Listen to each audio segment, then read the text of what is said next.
Shalom à tous, on continue le Yalkut Yosef Online. On va aujourd'hui commencer le Siman Samer Aleph 61, qui est un chapitre très intéressant chez les Dagdag d'être pointilleux dans la lecture du Kriyat Shema et d'avoir la bonne Kavana. C'est parti, Aleph. Kesheba likro Kriyat Shema, quand on lit le Kriyat Shema, Yechaven, on doit avoir la Kavana avant même de commencer. Shuba lekem mizvah taseh, que je fais une mitzvah positive de la Torah. Les achet shemo, d'unir le nom d'Hachem. Vaikra ota bema, je dois le lire avec crainte. Veira, avec peur. Ou beretat, en tremblant et en transpirant. C'est que je dois avoir conscience que je me tiens devant le maître du monde et que je prends sur moi sa royauté. Bête. Keshekore Kriyat Shema, tzalechaven shemekebelav ol malchut shamayim. Quand je lis le Kriyat Shema, je dois avoir la kavana de prendre sur moi la royauté divine. Zo kavana, et ça c'est une kavana, les amis, meakevet, indispensable. C'est-à-dire que si tu fais le schéma, tu ne penses même pas que tu prends sur toi la royauté d'Hachem, il faut recommencer, tu n'es pas quitte. Donc c'est la base du Kriyat Shema. Imessia libo bemsa kriya. Si tu n'étais pas concentré, au moins pendant la première phrase du schéma Israël, vechashav advarim achim, tu étais à la banque, tu étais en vacances, tu étais je ne sais pas où, lo yatsa, tu n'es pas quitte. Charé, puisque lo kibel alav ol malchut shamayim, il n'a pas pris sur lui le joug divin. Lechatrila, nachon shechaven gam pirush hamilim, a priori, c'est bien également de comprendre les mots. Au pirush Hashem Elokenu, au moins de comprendre Hashem Elokenu, notre Dieu. Hashem Kertavo, Hashem Aya Oveye, qui a été, qui est, qui sera au-delà du temps. La Metziut Hashem, ou Mamti, qui fait tout exister. C'est-à-dire que c'est important, au moins dans le schéma Israël, d'avoir la conscience du nom d'Hachem. Et Elokenu, notre Dieu, c'est quoi? Malkenu, notre roi. Ou Kabbalat, c'est le fait d'accepter sa royauté. Hashem Echad, c'est quoi Hashem Echad? C'est Ichud Hashem, d'unir Hashem. Et Imlo Chavan, si on n'a pas eu cette kavana dans Pasuk Rishon, Lo Yatsa, vous vous rendez compte, donc la première phrase du schéma Israël est indispensable. Velachen Yafsik Riyato Besiu Meze Pasuk, dans ce cas tu t'arrêtes, si tu n'étais pas là. Viamtin, tu attends 2 secondes, le temps de parcourir Arba Amot 2 mètres. Ve'arzor, et tu reprends au début Shema Israël, Hashem, Elokenu, Hashem Echad. Yesh Omrim, il y en a qui disent Tzalesayem a parasha sheitrit, qu'il faut terminer la parasha qu'on commence. Vegam Tzalezer, ba shelo likro benav, il faut également faire attention. Kedin Koré Kriyat Shema B'Tzedechova, de lire vraiment avec Kavana, de ne pas faire de signe et de bien lire. Afapish Koré, Vekoré a parasha shelit, bien qu'on lit encore la deuxième paragraphe. Alors c'est vrai que d'après la stricte halacha, dikrot senav, c'est faire un clin d'œil ou faire un signe. Dans le premier paragraphe du schéma, c'est interdit. Dans le deuxième paragraphe, c'est ce qu'il dit ici, minadin, d'après la stricte halacha, je regarde de faire un signe de l'œil ou de la main à partir du deuxième paragraphe.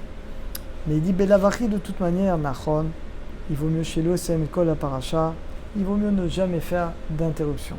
Mais en cas de besoin, à partir du deuxième paragraphe du schéma, on aurait le droit.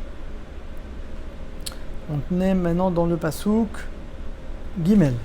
Mais Pasuk Shema Israël, Yomar Kol Shtemilim Biachad. On dira 2 mots par 2 mots. Shema Israël, ça va ensemble. Hashem Elokenu, Hashem notre Dieu. Hashem Echad. Hashem, il est un. Donc on sépare de Shema Israël. Hashem Elokenu, Hashem Echad. On divise en 3. Noagim Nikro Pasuk Rishon, on a l'habitude de dire le premier Pasuk Bekol Ram, c'est écrit dans Shulchan Aruch à voix haute. Pourquoi? Qu'il y ait des horaires pour réveiller la Kavana. Des fois des Chazanim le disent à voix basse, c'est assourd. Il faut dire à voix haute. Vegam Hashatzibur Yashmia Kolo, ben voilà. Le Chazan également doit le dire à voix haute, au moins le premier Pasuk. Kede Shakal Ishmeu, pour que tout le monde écoute. Viamlichu, et tout le monde prend la royauté d'Hachem sur lui. Au Minag Shivot Akdoshot, et l'habitude dans les shivot, l'ikro et akriya, Shema Bekol Ram, de lire le Kriyat Shema à voix haute, qui est des horaires pour réveiller la kavana. Omnam cependant, Amit Palel Bemakom Shen Ragilim l'ikro et Kol Akriya, Shema Bekol Ram, celui qui prie à un endroit où il n'a pas l'habitude de lire tout ça, Loé Chané, et ben il ne changera pas son minag, qui est des shoïd balbel kavanat pour ne pas embrouiller les gens qui prient.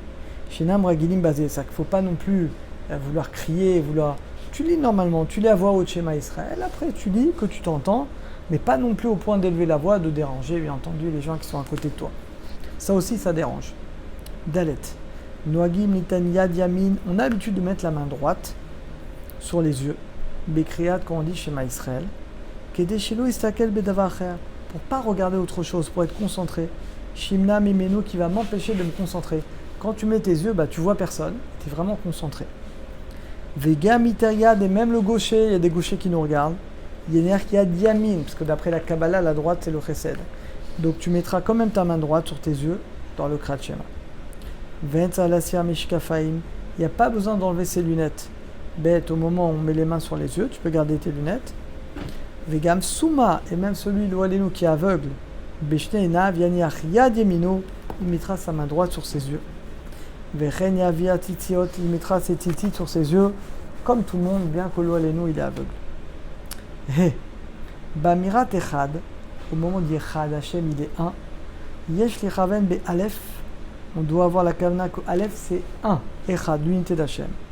Et le Chet, c'est 8. C'est quoi? C'est les 7 cieux plus l'unité finalement, Hachem il est 1, avec les 7 cieux ça fait 8. Et le Dalet, ça fait allusion aux 4 Ruchot Hashamayim, aux 4 points cardinaux, aux 4 vents. La Tidlavo, Kol Olam, que tout le monde témoignera de l'unité d'Hachem. Veter Larich, il faut prolonger un peu le Echad, donc le Chet on prononce un petit peu. Des Shamlir pour faire roi Hachem dans le ciel, dans la terre et dans tous les 7 cieux. Les Chenyaksa Bedal pas Echad. Le Dalet également on va le prolonger pour penser qu'Hachem il est un partout. Ou Moshel Barba Uchot et qui domine les 4 points cardinaux. Vélo Yarich, mais il ne faut pas trop prolonger non plus. Yesh Nogim la Tot Arosh Kefia Marshava. Il y en a qui bougent la tête comme ça. Malé ou Maté la Herba Uchot Kedei l'horaire Takavana. Ils font comme ça. Hachem est un sur les 4. Bon, faut pas donner un coup à la personne qui est à côté de toi à la synagogue. Mais voilà, si vous êtes minag, c'est un peu bizarre, mais pourquoi pas. Le but, vous l'avez compris, si ça permet à la personne de mieux se concentrer, pourquoi pas. Vav. Idagdag be dalet, ça doit être vraiment echad. Et il ne faut pas confondre le dalet et le resh. Yadgish, le yud dans Shema Israël, chez l'otivla, chez l'otire aleph. Il faut vraiment le aïn et pas le aleph. Chet. Asolo marchema bet pamim. Attention, tu peux pas dire deux fois d'affilée Shema Israël, ça fait, on dirait que tu parles à deux dieux. Afilou l'uchiven, bien que tu n'avais pas la kavana dans le premier. Ben shekofel atevot, que tu vas dire deux fois Shema Israël. Ben keshekofel, où tu répètes le premier pasuk, tu n'as pas le droit. Il faut attendre, si tu t'es trompé, tu n'avais pas la kavana, tu attends 2-3 secondes. Va koflim, ceux qui disent deux fois le pasuk Shema Israël dans la shmurot, dans les slichot. Biom Akipurim dans la Neila, Yesh les lamdam chez les omrou, il faut leur dire de ne pas répéter deux fois ce pasuk. Aval Nagou l'irfot betfilat Neila, on a l'habitude de dire dans la Neila, dans Biom Akipurim, cette fois Hachem ou Elohim, ça y a aucun problème. Au Mina Kacher, ou Bet Shekore Shte Mikra, au moment où on lit le Shte Mikra Alecha Targum, on peut dire deux fois le pasuk, comme c'est écrit Shte Mikra, on lit deux fois le Targum, ça on a le droit. Keshekore Krat Shema, et qu'on lit le schéma avant de dormir. Mutar Likro, on peut lire toute la paracha. On peut le relire, c'est une ségoula pour s'endormir, de le lire plusieurs fois. Il n'y a pas de brachot, ce sont des passages de la Torah. Donc vous pouvez les répéter autant de fois que vous voulez. Bon, Hachem, on a terminé pour aujourd'hui. À très bientôt. À tous et à toutes.